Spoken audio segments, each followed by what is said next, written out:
પાટણ શહેરમાં વર્ષોથી ચાલી આવતી પીવાના પાણીની સમસ્યાના ઉકેલ માટે પાટણ નગરપાલિકા દ્વારા 1 કરોડ 3 લાખ રૂપિયાના પાણીના વિકાસ કામોનું ખાતમુહૂર્ત કરવામાં આવ્યું છે।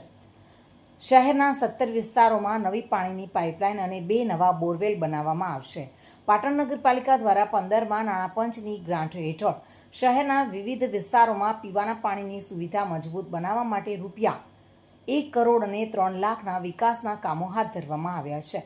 બકરાપુરા ખાતે યોજાયેલા કાર્યક્રમમાં જિલ્લા ભાજપ પ્રમુખ રમેશભાઈ સેંગમ, જિલ્લા મહામંત્રી સંજયભાઈ પટેલ, શહેર ભાજપ પ્રમુખ હર્ષભાઈ પટેલ તેમજ નગરપાલિકાના હોદ્દેદારો ઉપસ્થિત રહ્યા હતા।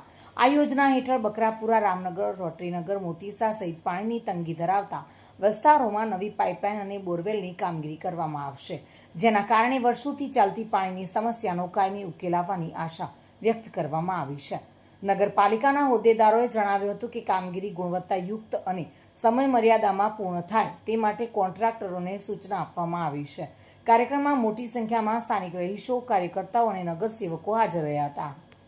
હેતલ પંચાલ 15મા નાણાં પંચ વર્ષ 2020-21, 21-22ની ગ્રાન્ટમાંથી પાટણ શહેરના જુદા જુદા 17 વિસ્તારોમાં કે જ્યાં પીવાના પાણીની સમસ્યા હતી એવા 17 વિસ્તારની અંદર પાણીની પાઇપલાઇન અને જુદા જુદા 2 વિસ્તારમાં બોરવેલ બનાવવાનું કામ લગભગ 103 લાખની રકમ એના માટે ફાળવી એનું આજે અહીંયા ખાતમુહૂર્ત કરવામાં આવ્યું। અમારા પાટણ નગરપાલિકાના નવીન ચૂંટાયેલા સૌ સદસ્યો, પ્રમુખ, ઉપપ્રમુખ અને સૌ હોદ્દેદારો દ્વારા આ પાટણની જનતાની સેવામાં આ પ્રથમ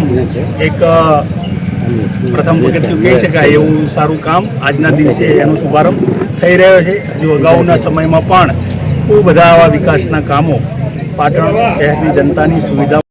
હેતલ પંચાલ સાથે bureau report, today Gujarati news.